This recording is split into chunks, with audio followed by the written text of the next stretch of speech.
Kita bakal bahas PT Petrosia Tbk, atau PTRO yang lagi jadi perhatian market setelah pasang agunan jumbo untuk mendukung fasilitas pinjaman triliunan rupiah. Tapi sebelum lanjut, subscribe dulu supaya nggak ketinggalan update dan insight terbaru seputar emiten dan market saham Indonesia.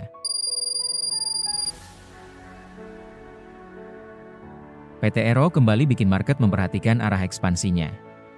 Kali ini bukan soal laba atau kontrak baru, tapi soal jaminan saham yang dipasang anak usahanya untuk mendukung fasilitas pinjaman jumbo dari Bank Mandiri. Nilainya juga nggak kecil, sampai 2,5 triliun rupiah dengan tenor sampai 8 tahun. Nah di market, langkah seperti ini biasanya langsung memunculkan dua sudut pandang. Yang optimis bilang PTRO lagi serius memperbesar bisnis EPC dan memperkuat operasional jangka panjangnya. Tapi yang lebih konservatif mulai bertanya, seberapa agresif perusahaan mulai menambah leverage untuk mengejar pertumbuhan? Karena waktu perusahaan mulai masuk fase ekspansi besar, utang memang sering naik duluan sebelum hasil bisnisnya benar-benar terasa.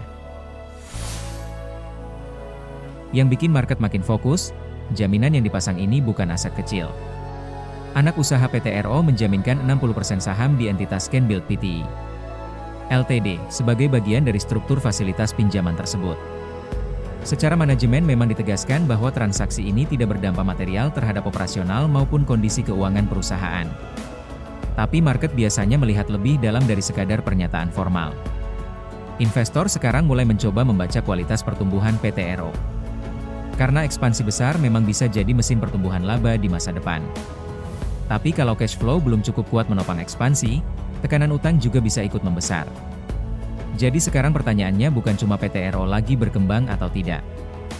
Tapi apakah pertumbuhan itu nantinya benar-benar bisa menghasilkan profit dan cash flow yang sebanding dengan risiko ekspansinya? Sekarang market mulai masuk ke fase yang lebih menarik dalam melihat PTRO. Karena investor bukan cuma melihat perusahaan ini lagi tumbuh cepat, tapi juga mulai menghitung seberapa sehat pertumbuhan itu dijalankan.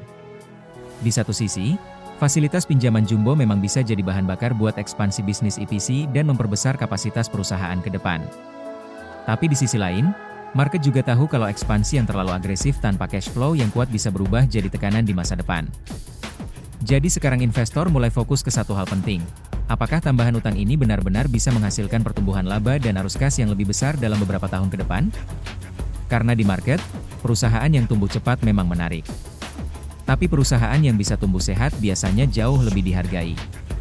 Kalau menurut kalian, langkah PTRO ini lebih cocok dilihat sebagai sinyal ekspansi positif? Atau justru mulai terlalu agresif?